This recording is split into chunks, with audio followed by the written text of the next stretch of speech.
Science activity চ্যানেলের নতুন একটি পরীক্ষায় সবাইকে স্বাগত জানাচ্ছি।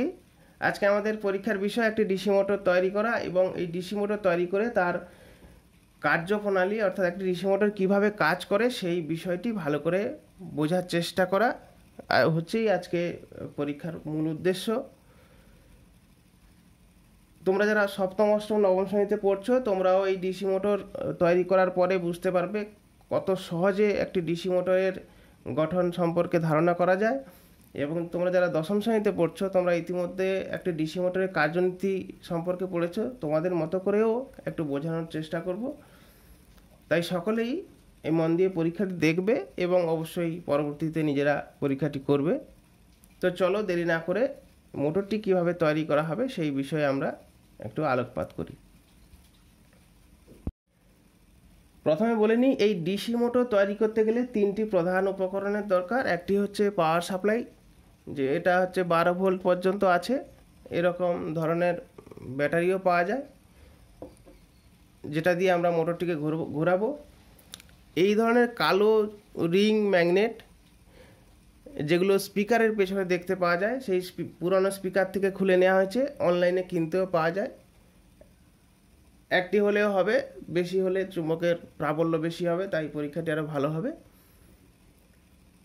এই ধরনের কিছু অন্তরিত তামার তার, এগুলো ফ্যান সারাইয়ের দোকানে পাওয়া যায়। অন্তরিত মানে এই দুটো তামার তারকে পাশাপাশি এরকম জুড়ে দিলে এদের মধ্যে সংযোগ হবে না। তার কারণ এটা তামার তারের উপরে এক বিশেষ ধরনের কুপরিবাহী পদার্থের কোটিং দেওয়া থাকে, যেটা দেখতে তামার মতোই কিন্তু আসলে এটা তামা নয়, এটা কুপরিবাহী পদার্থের কোটিং। এই বিশেষ তামার তারটি সংগ্রহ করতে হবে। 1 মিটার থেকে 2 মিটার হলেই এই পরীক্ষাটি সুন্দরভাবে করা যাবে। এরকম বেশ কয়েকটি 4টি তামার তার, এই ছোট ছোট, এগুলো শক্ত তামার তার। এগুলো যদি পুরনো হয় তাহলে 4-5টা ভালো করে সিরিজ কাগজ দিয়ে ঘষে নিতে হবে, নতুন হলে ঘষার দরকার নেই, কারণ এগুলো কিন্তু অন্তরিত তামার তার নয়। তো এই তামার তার লাগবে, এটা না হলে সেফটি পিন দুটো হলেও হবে, আর সামান্য একটু তার। এই হচ্ছে মূল যে উপকরণ। এবারে আগে থেকেই দেখতে পাচ্ছ তোমরা, আগে থেকে এখানে একটা ডিসি মোটর তৈরি করে ঘোরানো হচ্ছে। তো এটা দেখলেই তোমরা আসলে বুঝতে পারবে, এটা আমার ধারণা যে এটা খুব একটা জটিল কোনো কাজ নয়। তাই চলো একে একে দেখাই এর বিভিন্ন অংশগুলো আমরা আসলে কিভাবে তৈরি করলাম। আর একে একে আমরা এই যে মোটরটা কিভাবে তৈরি করা হয়েছে, অর্থাৎ মোটরের বিভিন্ন অংশ কিভাবে তৈরি করা হয়েছে সেই ব্যাপারটা আমরা আলোচনা করি। এখানে দেখতে পাচ্ছি একটি সলিনয়েড। সলিনয়েড কাকে বলছে না, অনেকগুলি বৃত্তাকার কুণ্ডলীর যদি কেন্দ্রবিন্দু এক জায়গায় হয় তাকে সলিনয়েড বলছে। তো এই ধরনের অনেকগুলি কুণ্ডলী অবশ্যই বুঝতে পারছো, খুব সহজে এগুলো বানানো যায়। এবং এর সাইজটা কী হবে সেটা হচ্ছে এই চুম্বকের সাইজের মতোই হবে, তার থেকে সামান্য বড় বা সামান্য ছোট হতে পারে, কিন্তু খুব ছোট বা খুব বড় করা যাবে না। তো সে অর্থাৎ এই চুম্বকের গায়ে যদি আমরা এইভাবে অনেক যতগুলো পাক হয়, অর্থাৎ 1 মিটার কি 2 মিটার যা নিয়েছি, যতগুলো পাক হয় ততগুলো পাকের আমরা এইভাবে কুণ্ডলী করতে পারি। এবং শেষে এই কুণ্ডলীগুলোকে এই চুম্বকের গা থেকে বের করে এরকম সেলো টেপ দিয়ে আটকে দিতে পারি, না হলে কিন্তু এরকম চারদিকে ছড়িয়ে যাবে। এইভাবে গুছিয়ে সেলো টেপ দিয়ে বিভিন্ন জায়গায় একটা সুন্দর সলিনয়েড তৈরি করা হয়েছে, তোমরা দেখতে পাচ্ছ। আর এই সলিনয়েড তৈরি করতে গেলে 2টি প্রান্ত থাকবে, একটা এদিকে থাকবে আর অন্য একটা শেষ প্রান্ত থাকবে। সেই 2টি প্রান্তকে 2টি বিপরীত দিকে রাখা হয়েছে বেশ কিছুটা, দিয়ে আরেকটি তামার তারের উপর জড়িয়ে দেওয়া হয়েছে। অবশ্যই তামার তারের উপর জড়ানোর আগে লক্ষ্য রাখতে হবে যে এখানকার কোটিং যেন তুলে ফেলা যায় সুন্দর করে, কারণ এইগুলো উপরে কোটিং ছিল, এগুলো ব্লেড দিয়ে ঘষে দিলে কিন্তু এই কোটিং উঠে যাবে, কিংবা গ্যাস লাইটার জ্বালিয়ে কিন্তু কোটিং তুলে দেওয়া যায়। কিন্তু তোমরা যারা ছোটরা করবে তোমরা অবশ্যই বড়দের সাহায্য নেবে। এবং এখানে দেখতে পাচ্ছ ব্লেডটা ঘষে দেওয়ার পরে এই যে কুপরিবাহী পদার্থের যে কোটিং ছিল সেটা উঠে গিয়ে আসল তামার রং বেরোচ্ছে ভেতর থেকে।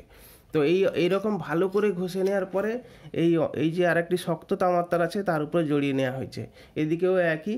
এবং এই শক্ত তামার তারটিকে আবার পুরো কুণ্ডলীর গায়ে চারদিকে জড়িয়ে দেওয়া হয়েছে, যাতে এটা বিভিন্ন দিকে নড়বড় না করে, খুব সুন্দরভাবে যেন থাকে।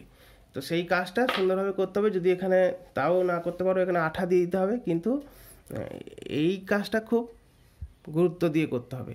এইটা অন্তরিত অংশ তুলে দিয়ে এইটার উপরে একটু সিরিজ কাগজ ঘষে দিয়ে তার উপরে ভালো করে সিরিজ কাগজ না ঘষতে পারলে ব্লেড দিয়ে ঘষে সংযোগটা ভালো করতে হবে। অর্থাৎ একটা প্রান্ত এই সংযোগে চলে গেল আর একটা প্রান্ত এদিকের বাহুর সঙ্গে যুক্ত থাকলো, এবং তারপরে দেখতে পাচ্ছ যে এখানে একটা আরেকটি তামার তারের উপরে এই দুটো বাহুকে আটকে এই কুণ্ডলীটিকে আটকে রাখা হয়েছে।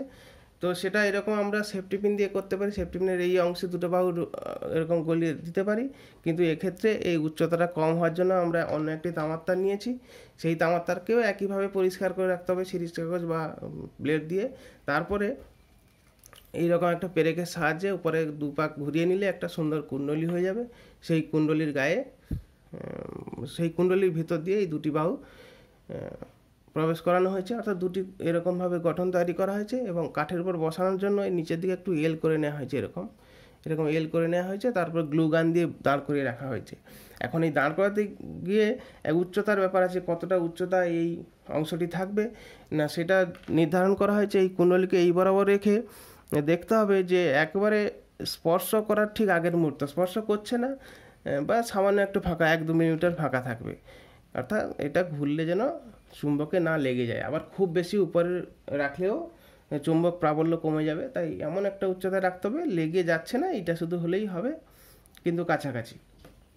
তো এইভাবে কিন্তু দুটো যে এই দুদিকের যে তামার তারটি এইভাবে দাঁড় করানো আছে গ্লু গান দিয়ে, তোমরা স্ক্রু দিয়ে আটকাতে পারো যেভাবে হোক, কিন্তু দেখতে হবে এই দুটো যেন পরস্পর কোনোভাবে জুড়ে না যায়। আর এই হচ্ছে মূল গঠন। আর চুম্বক তৈরি করার তো কোনো ব্যাপার নেই। পাওয়ার সাপ্লাই থেকে পাওয়ার নিয়ে একটাতে লাগানো হচ্ছে প্লাস, একটাতে মাইনাস, তোমরা প্লাস মাইনাস উল্টেও দেখতে পারো কি হয়। তো এই ছিল মূল গঠন। এবারে সুইচ দিলেই কিন্তু এটা ঘুরতে থাকবে। সুইচ দেওয়ার সঙ্গে সঙ্গে মোটরটি ঘুরতে থাকলো। এখন এই মোটরটি কিভাবে ঘুরছে, এখন আমরা আসি কিভাবে একটি মোটর ঘুরলো, এই মোটরটি কিভাবে ঘুরলো, এইটা যদি আমরা খুব সহজে বুঝতে পারি তাহলে যে কোনো মোটর কিভাবে কাজ করে খুব সহজে বুঝতে পারবো। তবে হ্যাঁ, এসি মোটরের কথা এখানে হচ্ছে না, এসি মোটরের জন্য আমাদের আলাদাভাবে তার কার্যপ্রণালী বুঝতে হবে। এখন আমরা এই মোটরটি কিভাবে কাজ করে সেইটা একটু বোঝার চেষ্টা করব। তোমরা যারা সপ্তম অষ্টম শ্রেণীতে পড়ছো তোমাদের মতো করে প্রথমে বোঝাই, তারপরে যারা বড়দের মতো করে বোঝাবো। তো তোমরা সপ্তম অষ্টম শ্রেণীতে এইটা অন্তত পড়েছো যে একটা কয়েলের ভিতর দিয়ে বা একটি পেরেকের গায়ে এরকম যদি তামার তার জড়িয়ে দেওয়া যায় তাহলে তড়িৎ পাঠালে এটি একটি চুম্বকের পরিণত হয়। তো এখানেও তাই, এটি একটি বড়, এখানে ছোট ছোট পাক আছে, এখানে বড় পাক আছে। তো এখানে এই যে সলিনয়েড তৈরি হয়েছে এদিকে প্লাস দেওয়া হয়েছে এবং তারগুলো এখান থেকে বাঁকা শুরু হয়েছে, এরকম এইভাবে বাঁকা শুরু হয়েছে, এরকম করতে করতে একবারে শেষে এইখানে। তার মানে এখানে প্রত্যেকটা যে বৃত্তাকার লুপ তৈরি হয়েছে, বৃত্তাকার যে অংশটি তার মিলেই তো এই সলিনয়েড, প্রত্যেকের মধ্যে একটি চুম্বক ক্ষেত্র সৃষ্টি হচ্ছে, এবং সেই চুম্বক ক্ষেত্রে উত্তর ও দক্ষিণ দিক থাকবে। সেটা নির্ভর করছে কোন দিক থেকে তড়িৎ পরিবহন হচ্ছে তার উপরে। এখন আমরা যদি হাতটাকে এইভাবে রাখি, ডান হাতটা, তাহলে দেখবো যদি এই আঙ্গুলগুলো বরাবর যদি তড়িৎ পরিবহন করানো যায়, অর্থাৎ এই বরাবর, তাহলে এই বরাবর হচ্ছে উত্তর মেরু হবে। অর্থাৎ এক্ষেত্রে এই বরাবর যদি তড়িৎ পরিবহন হয় তাহলে আমরা দেখতে পাচ্ছি যে ওই বরাবর উত্তর মেরু তৈরি হবে, এই বরাবর দক্ষিণ মেরু তৈরি হবে। আর নিচে যে একটি চুম্বক আছে সেই চুম্বকের এই সব চুম্বকের এই পাশ বরাবর তার মেরুগুলো হয়, অর্থাৎ এদিকে উত্তর মেরু আর নিচের দিকে দক্ষিণ মেরু হতে পারে, অথবা উল্টোটা হতে পারে। তো এক্ষেত্রে উপরের দিকে উত্তর মেরু রাখা হয়েছে, নিচের দিকে দক্ষিণ মেরু রাখা হয়েছে। তো এক্ষেত্রে যখন এই সলিনয়েডের ভিতর দিয়ে তড়িৎ পাঠানো হবে তখন যদি ওদিকে উত্তর মেরু তৈরি হয় তাহলে সে কী করবে, এই উত্তর মেরুটা সেই উত্তর মেরুকে বিকর্ষণ করবে, অর্থাৎ এইভাবে বিকর্ষণ করবে, আর এদিকে দক্ষিণ মেরুটাকে আকর্ষণ করবে, দিয়ে এইভাবে এসে থেকে যাওয়ার কথা, কিন্তু তবুও কিছুটা ঘুরে যাচ্ছে কেন না, এই বরাবর এসে তার একটা গতিজাড্য হয়ে যাচ্ছে, সেই গতিজাড্যের জন্য আবার কিছুটা সে এগিয়ে যাচ্ছে, আবার সেই উত্তর মেরুকে ঠেলে দিচ্ছে, দক্ষিণ মেরুকে টেনে নিচ্ছে। তো এই ঘটনা বারবার ঘটতে থাকছে। এটা কোনো কোনো সময় তোমরা পরীক্ষা করে দেখবে যে একটা নির্দিষ্ট জায়গায় আটকে গিয়ে আর কিছু ঘুরছে না, তখন আমাদের সামান্য একটু ঘুরিয়ে দিলেই সে ঘুরতে থাকে। অবশ্যই বিদ্যুৎ দিতে হবে। তো সেই অবস্থায় অর্থাৎ গতিজাড্য একটা অংশে সাহায্য করে, আর উত্তর মেরু দক্ষিণ মেরু যে তৈরি হচ্ছে তাদের মধ্যে আকর্ষণ বিকর্ষণ, অর্থাৎ এর দক্ষিণ মেরু আর এই স্থায়ী চুম্বকের উত্তর মেরুর সঙ্গে যে আকর্ষণ হবে সেই আকর্ষণ বল, এবং এর উত্তর মেরু স্থায়ী চুম্বকের উত্তর মেরু আর কয়েলের উত্তর মেরুর মধ্যে বিকর্ষণ বল, এইগুলো একটা অংশ ঘুরিয়ে নেয় কয়েলটিকে বা সলিনয়েডটিকে, আর বাকি একটা অংশ তার গতিজাড্যের জন্য নিজেই ঘুরে আসে, ফলে পুরো সলিনয়েডটি ঘুরতেই থাকে।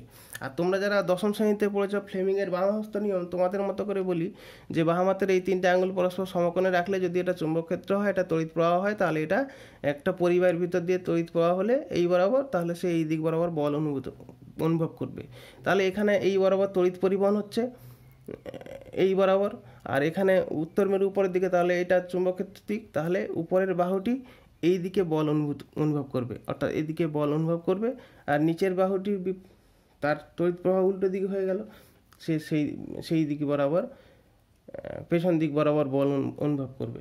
অর্থাৎ এইভাবে তাহলে এই উপরের অংশ এদিকে বল অনুভব করলো, নিচের অংশ ওই দিকে বল অনুভব করলো, তার মানে একবার এটাকে ঘুরিয়ে নেওয়ার চেষ্টা করলো, ঘুরিয়ে দুটো বিপরীতমুখী বল টর্কের সৃষ্টি করলো এবং এটাকে ঘুরিয়ে নিল। একইভাবে গতিজাড্যের জন্য দ্বিতীয় স্টেপটাও সে চলে এলো। তো এইভাবে কিন্তু মোটরটি সুইচ অন করলে, দেখি এখন অন করছি ঘুরছে না, এখানে হতে পারে যে কোথাও এখানে যে তাদের সংযোগ কোন ঠিকঠাক হচ্ছে না, কিন্তু একটু হাতে ঘুরিয়ে ছেড়ে দিলে দেখবো ঠিকঠাক জায়গায় কোথাও একটা এই যে সুন্দরভাবে ঘুরতে থাকলো। তো এই ছিল আসলে মোটরের কার্যনীতি। তোমরা নিজেরা যখন পরীক্ষা করবে আরও এই প্লাস মাইনাস উল্টে দিয়ে দেখবে কি হয়, এগুলো আরও বিভিন্নভাবে, বা চুম্বকের প্রাবল্য বাড়িয়ে দেখতে পারো, এখানে তড়িৎ প্রবাহ মাত্রা বাড়িয়ে দেখতে পারো বিভিন্নভাবে। তো আশা করি আরও নতুন ভিডিওতে তোমাদের সঙ্গে দেখা হবে। আপাতত এই পর্যন্ত, সবাইকে ধন্যবাদ জানাই।